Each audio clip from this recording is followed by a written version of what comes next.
Kasus ini terungkap pada tanggal 12 Mei 2025, ketika pasangan suami istri Budi Santoso mencium bau aneh di rumah mereka dan memanggil tukang untuk memeriksanya.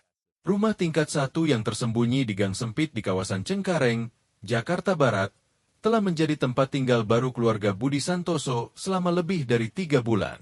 Meskipun tidak terlalu luas atau mewah, rumah itu cukup nyaman untuk Budi, istrinya, dan anak mereka yang berusia 3 tahun. Mereka membeli rumah tersebut dari seorang wanita tua bernama Siti Aminah, yang konon telah pindah ke Bandung untuk tinggal bersama anak dan cucunya. Awalnya, kehidupan berjalan damai, tetapi sejak pertengahan April, Budi mulai mencium bau busuk aneh di area dapur. Bau itu agak pengap, berjamur, bercampur dengan sesuatu yang sulit dijelaskan. Awalnya, ia mengira itu bau got yang bocor atau tikus mati di sela-sela dinding. Budi dan istrinya, Linda, membersihkan rumah dengan teliti, menyemprotkan obat serangga, dan menggunakan pengharum ruangan, tetapi bau itu tidak kunjung hilang. Memasuki awal Mei, bau semakin menyengat, bahkan ada malam ketika seluruh keluarga tidak bisa tidur karena bau aneh yang menyelimuti udara. Linda menduga pipa pembuangan di dalam dinding mungkin pecah, menyebabkan air kotor merembes keluar. Budi akhirnya memutuskan untuk memanggil tukang. Pada siang hari tanggal 12 Mei, ketika tukang mulai mengebor dinding di dekat dapur, semuanya tampak seperti perbaikan biasa. Namun, saat mata bor menembus lapisan mortar tua, terdengar suara bup pelan, dinding retak, dan bau busuk menyengat berubah menjadi bau mayat yang sangat tajam, hingga semua orang di lokasi harus menutup hidung dan muntah. Tukang itu berteriak ketakutan. "Ada apa di dalam sini? Ini bukan pipa air." Budi mendekat, mengambil palu dan memecahkan dinding lebih lanjut. Sehelai plastik buram terlihat di balik lapisan semen. Ketika ditarik, potongan daging manusia yang sudah membusuk dan membiru muncul, membuat semua orang mundur ketakutan. Beberapa detik kemudian, Linda berteriak histeris sambil menggendong anak mereka dan berlari keluar rumah. Dengan tangan gemetar dan wajah pucat, Budi segera menghubungi polisi melalui nomor darurat 110. Dalam waktu kurang dari 20 menit, polisi kelurahan dan satpam setempat tiba, langsung memblokir seluruh area.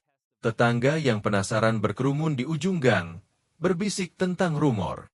Kabar tentang penemuan mayat yang disembunyikan di dalam dinding rumah penduduk menyebar seperti api di hutan kering. Unit Reserse Kriminal Polres Metro Jakarta Barat juga segera tiba, membawa peralatan forensik. Di lokasi, mayat itu diidentifikasi sebagai seorang wanita yang dibungkus beberapa lapis plastik dan kain tua, diselipkan jauh ke dalam rongga dinding yang dibangun di luar desain asli rumah. Seorang petugas forensik berbisik kepada Kapten Ahmad Firman, yang baru saja diperintahkan untuk membentuk tim khusus bernama Satgas 517 untuk menangani penyelidikan kasus ini.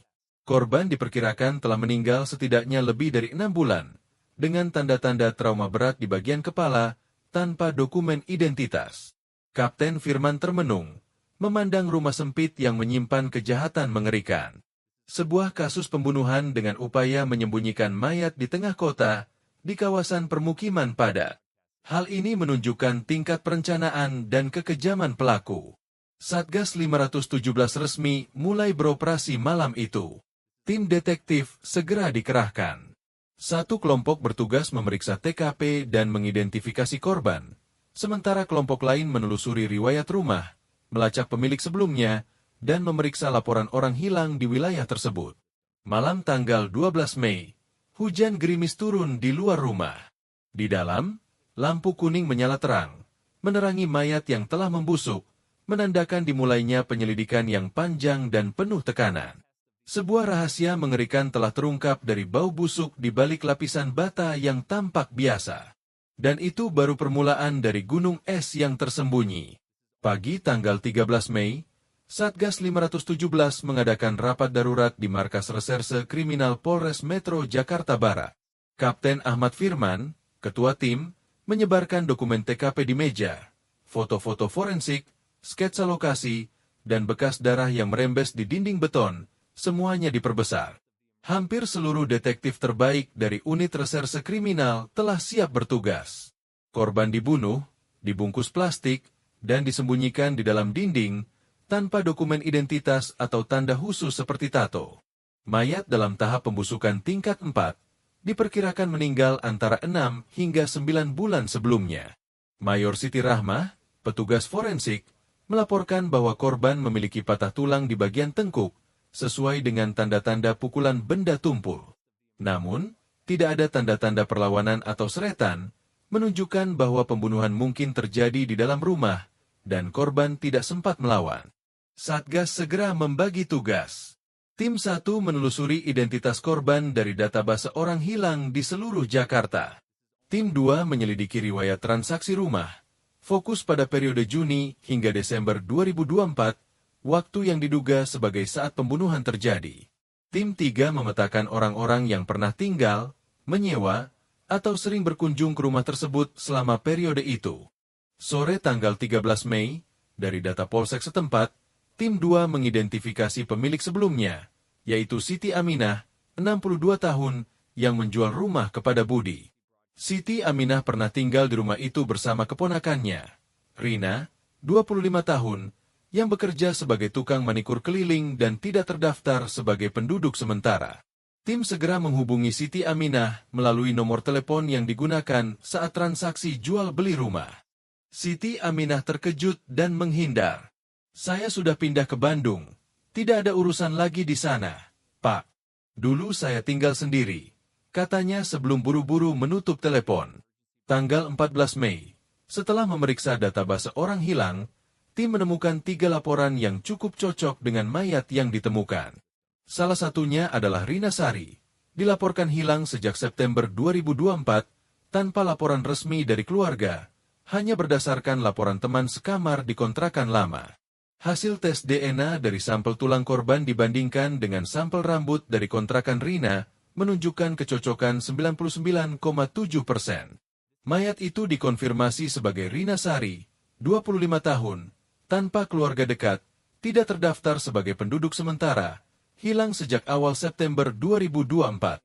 Letnan Dedi melaporkan dalam rapat sore tanggal 14 Mei, tak ada yang secara serius mencari keberadaannya. Informasi ini membuat tim terdiam. Seorang gadis muda dibunuh, mayatnya disembunyikan di dinding, dan tidak ada keluarga yang melaporkan kehilangannya dengan serius. Ketidakpedulian ini membuat kasus ini hampir terkubur. Tanggal 15 Mei, tim 3 memeriksa data kependudukan di sekitar gang tempat rumah itu berada.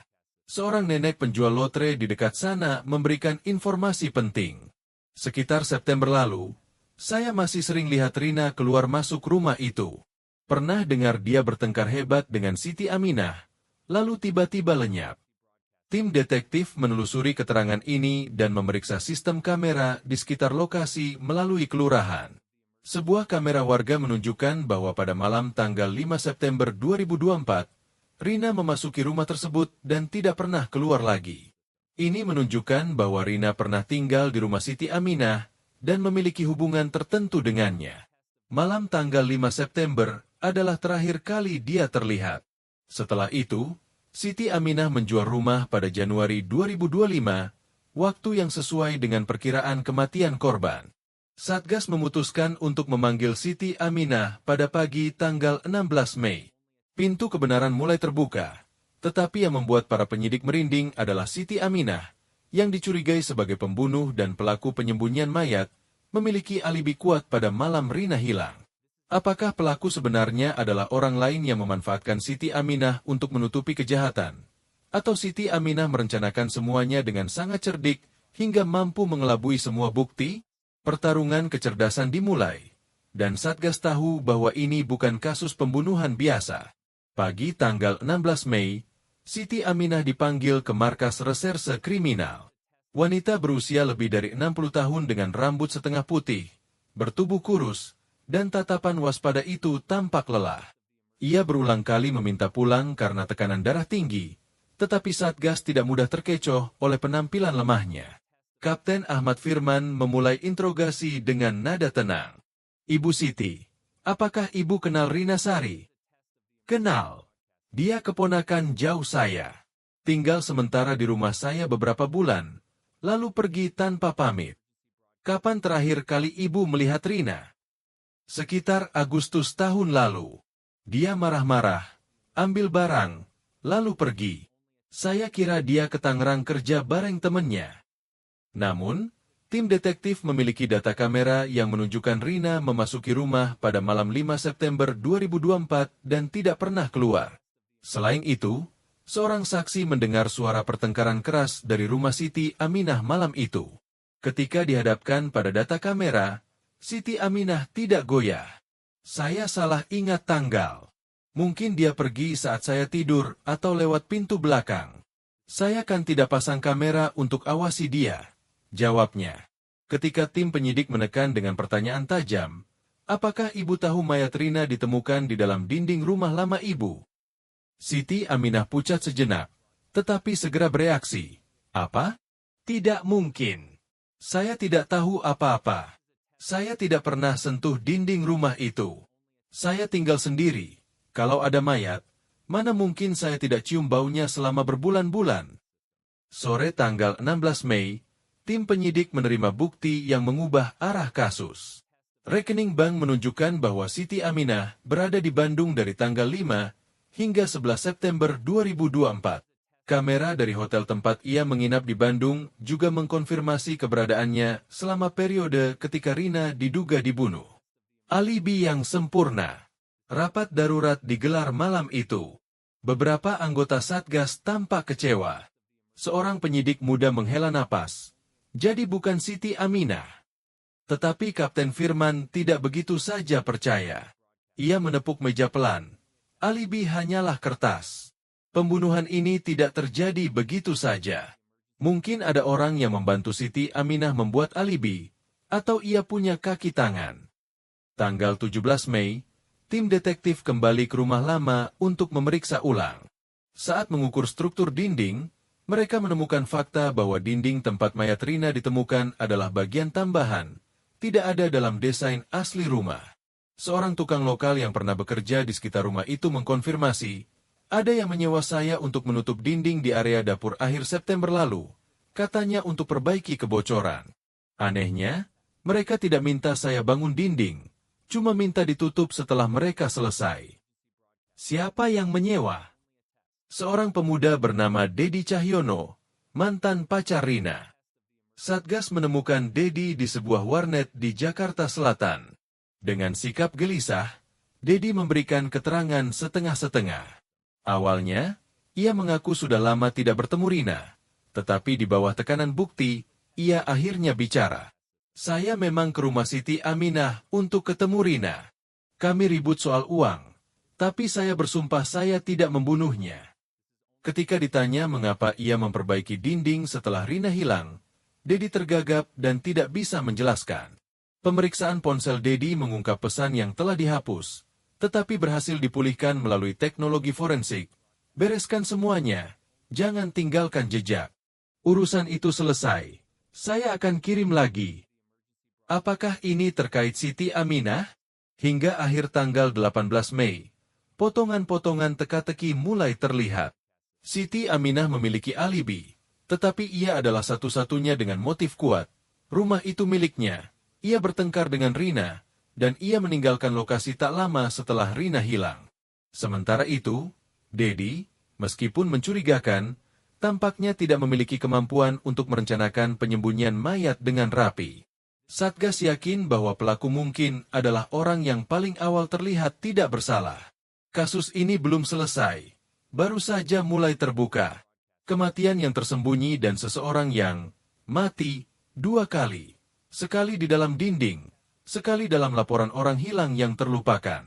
Satgas 517H memasuki tahap kedua penyelidikan, merekonstruksi seluruh kejadian pada malam 5 September. Kapten Ahmad Firman menyimpulkan dalam rapat internal, kita berhadapan dengan pelaku yang paham hukum, mengerti psikologi, dan cukup cerdas untuk menciptakan drama sempurna. Tapi, ia lupa satu hal, setiap rencana, betapapun rapi, selalu meninggalkan celah, dan celah itu akan membawa kita pada kebenaran. Kasus ini bersiap memasuki fase paling berbahaya, pertarungan kecerdasan dengan kegelapan. Pagi tanggal 19 Mei, Satgas 517H mulai merekonstruksi kejadian malam 5 September 2024 malam yang diakini sebagai waktu hilangnya Rina Sari. Kapten Ahmad Firman memimpin rapat internal, dengan semua petunjuk mengarah pada 3 pihak, Siti Aminah dengan alibi kuat, Dedi Cahyono sebagai tersangka langsung, dan Rina, yang latar belakangnya masih menyisakan banyak pertanyaan. Pada 19 Mei, tim merekonstruksi lini masa. Tim detektif memeriksa ulang semua kamera di area tersebut dari tanggal 5 hingga 8 September 2024. Hasilnya mengejutkan. 5 September, Rina pergi ke minimarket, membeli beberapa barang, terlihat biasa saja. 6 September, paket online diantar ke rumah Siti Aminah, diterima oleh Rina. 7 September, pukul 19.32, Rina keluar rumah membawa kantong sampah. 7 September, pukul 20, Rina kembali, lalu tidak terlihat lagi. 8 September, pukul 5.10, kamera depan rumah merekam lampu rumah Siti Aminah menyala lebih awal dari biasanya. Tidak ada yang keluar, tetapi terdengar suara benturan pelan selama sekitar 3 menit.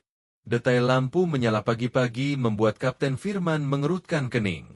Orang tua yang tinggal sendiri, kenapa bangun jam 5 pagi tanpa alasan?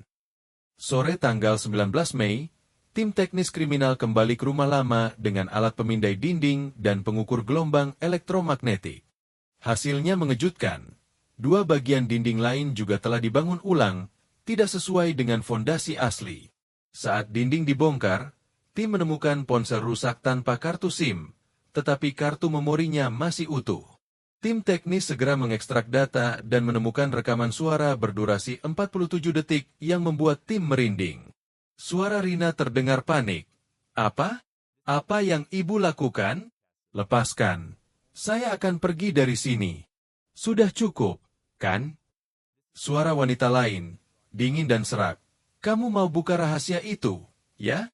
Aku sudah bilang, jangan menggali terlalu dalam. Terdengar benturan keras, lalu hening. Tanggal 20 Mei, Siti Aminah dipanggil kembali. Di hadapan rekaman suara, ia kehilangan ketenangan, tetapi tetap membantah. Saya tidak tahu dari mana rekaman itu. Bisa saja orang memalsukan suara saya. Siapa yang tidak bisa meniru suara saya? Tim memutuskan untuk membandingkan sampel suara dari panggilan telepon Siti Aminah sebelumnya. Hasilnya mengkonfirmasi bahwa suara dalam rekaman adalah miliknya. Namun, Siti Aminah masih memegang kartu terakhir. Saya tidak ada di sana. Saya di Bandung. Kalian punya ratusan bukti, bukan? Tanggal 21 Mei, kejutan besar terjadi. Alibi Siti Aminah runtuh. Seorang detektif bernama Lutfi, yang diam-diam memeriksa prosedur check-in hotel di Bandung, menemukan rekaman kamera internal di gudang hotel. Rekaman menunjukkan seorang pemuda berusia sekitar 25 tahun, bertubuh pendek, memakai masker dan topi, mendaftar atas nama Siti Aminah. Pemuda ini ternyata sepupu dari suami mendiang Siti Aminah, bernama Taufik Hidayat, yang pernah dipenjara karena penipuan. Sore tanggal 21 Mei, Siti Aminah ditahan sementara. Namun, di hadapan penyidik, ia tetap keras kepala. Baiklah, saya menyewa Taufik untuk ke Bandung. Saya cuma tidak mau terlibat. Tapi saya tidak membunuhnya. Saya hanya mengancamnya. Lalu dia jatuh. Saya tidak sengaja. Namun, Satgas telah memiliki laporan forensik awal. Rina meninggal karena pukulan benda tumpul di tengkuk, bukan karena jatuh. Kapten Firman berkata pelan tetapi tegas, tindakan membuat bukti palsu sudah cukup untuk mendakwa ibu, dan saya yakin ibu melakukan lebih dari sekadar mengancam. Kasus mulai menutup satu persatu pintunya, tetapi pertanyaan masih tersisa. Mengapa Rina dibunuh? Apa motif sebenarnya? Dan rahasia apa yang ingin diungkap Rina? Jawabannya terletak pada masa lalu kelam antara dua wanita ini, satu hidup dalam kesendirian, satu terkubur dalam dinding. Satgas bersiap mengungkap rahasia terakhir yang membuat nyawa seseorang harus berakhir di dalam dinding. Pagi tanggal 22 Mei, Satgas 517H menahan Siti Aminah untuk terus didesak memberikan keterangan. Dalam berita acara sementara, ia mengaku menyewa orang untuk berpura-pura ke Bandung demi menciptakan alibi, tetapi tetap menyangkal membunuh Rina. Yang membuat Kapten Ahmad Firman dan tim ragu adalah meskipun Siti Aminah sangat mencurigakan, ada perasaan bahwa ia bukan pelaku langsung. Sore tanggal 22 Mei, petunjuk baru muncul yang mengubah arah kasus. Tim teknis forensik berhasil memulihkan 2 video yang dihapus dari kartu memori ponsel Rina. Video tersebut direkam dengan kamera belakang, secara diam-diam, dengan ponsel disembunyikan di bawah meja. Dalam video kedua berdurasi 3 menit, seorang pria masuk ke dapur rumah Siti Aminah. Itu adalah Dedi Cahyono, mantan pacar Rina. Rina sengaja merekam sebelum pertemuan mereka. Dalam rekaman, suara Rina terdengar tenang. Saya tahu apa yang kamu dan Siti Aminah lakukan tahun lalu. Saya tahu rumah ini tidak sepenuhnya dibeli oleh dia. Dedi marah. Kamu mau apa? Uang? Atau mau menghancurkan semuanya? Rina menjawab, saya ingin kebenaran terungkap. Kalau tidak, saya akan ajukan gugatan.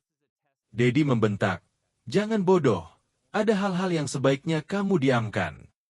Tanggal 23 Mei, Satgas memanggil Dedi Cahyono kembali.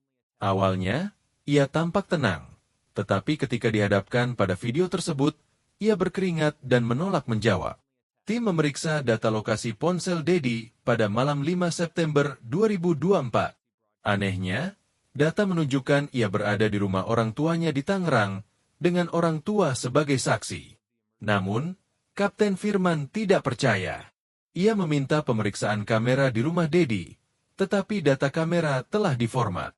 Spesialis forensik digital menemukan bahwa kamera tersebut telah dimanipulasi perangkat lunaknya pada malam itu.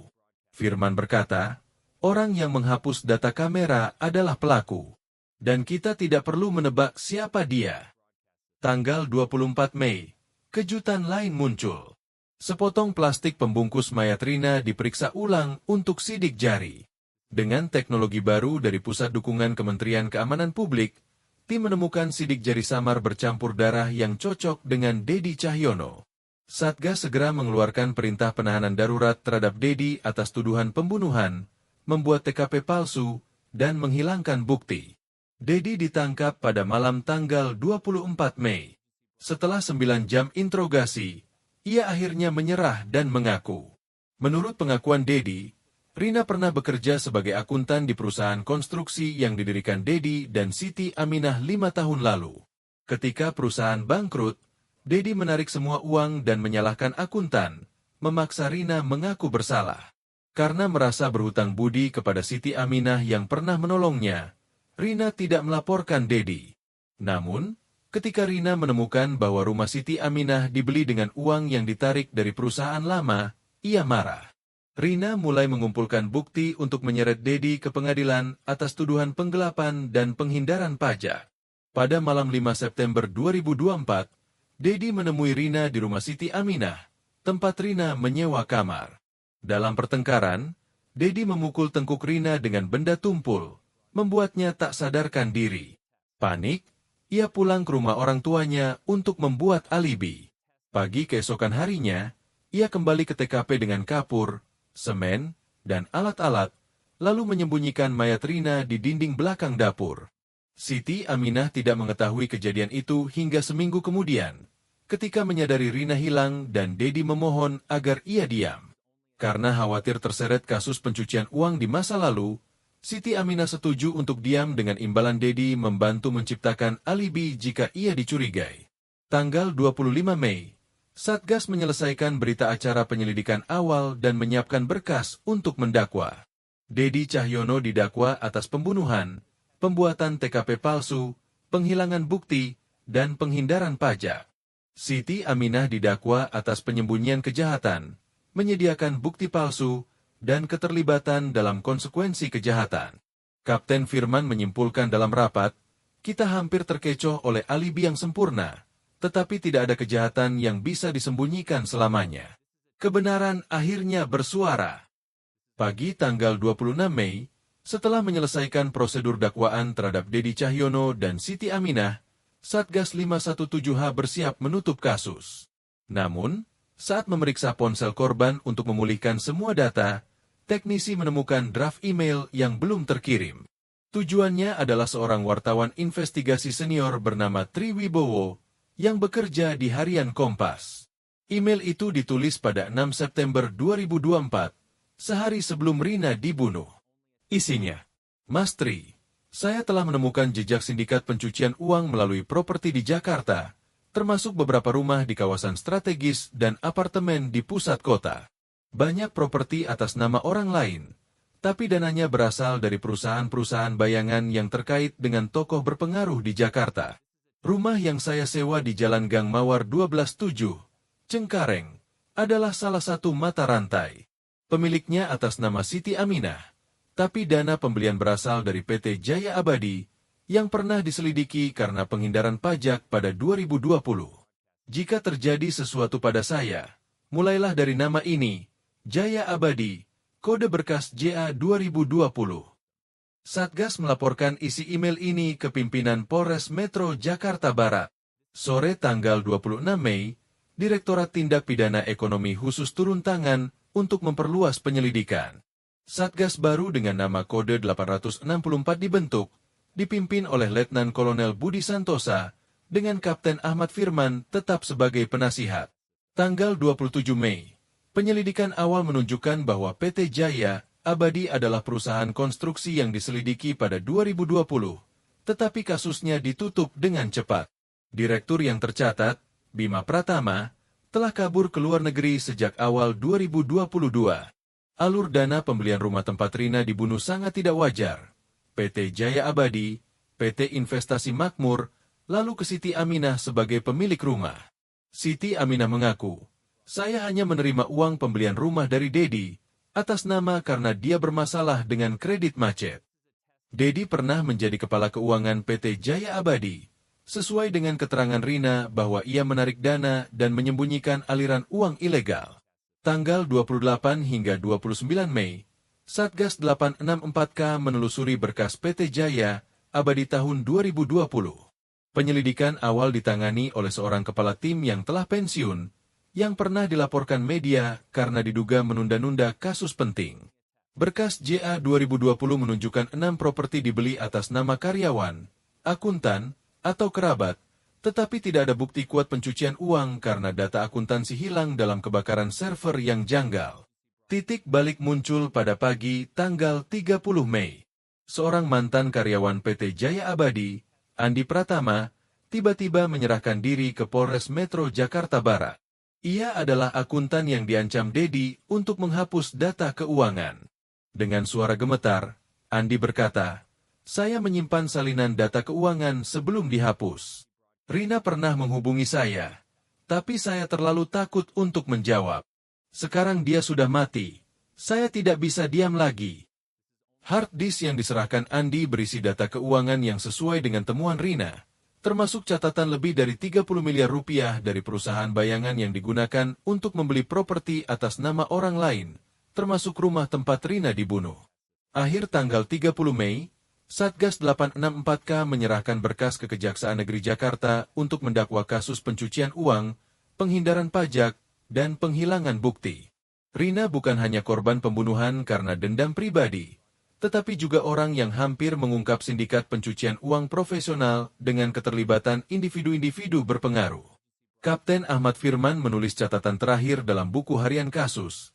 Diam itu ada harganya, dan Rina membayarnya dengan nyawanya. Berkah dia, pintu kegelapan mulai terbuka. Kasus ini selesai, tetapi penyelidikan yang lebih besar baru dimulai. Tidak ada yang tahu berapa banyak rumah lain dengan bau kematian yang menyimpan rahasia mengerikan. Kasus, bau busuk di dinding, bukan sekadar cerita pembunuhan biasa. Ini adalah tabir yang menutupi rangkaian kejahatan terorganisir, di mana setiap batu bata bisa menjadi saksi bisu rahasia yang terkubur. Kematian Rina adalah lonceng peringatan bahwa untuk mengungkap kebenaran, kadang seseorang harus berani melangkah ke dalam kegelapan dan membayar harganya. Kebenaran tidak pernah ada di permukaan. Ia tersembunyi di balik lapisan bata, cat, dan keheningan yang menakutkan. Dikutip dari catatan penyelidikan Satgas 517. Jika Anda merasa cerita ini menarik, mendebarkan, dan memikat, Tinggalkan komentar di bawah untuk berbagi pendapat Anda. Tekan tombol suka jika Anda ingin mendukung semangat tim penyusun cerita. Bagikan untuk menyebarkan kisah ini ke lebih banyak orang. Jangan lupa berlangganan kanal Radio Kisah Nyata untuk tidak ketinggalan kasus-kasus baru yang mendebarkan dan penuh kejutan di depan.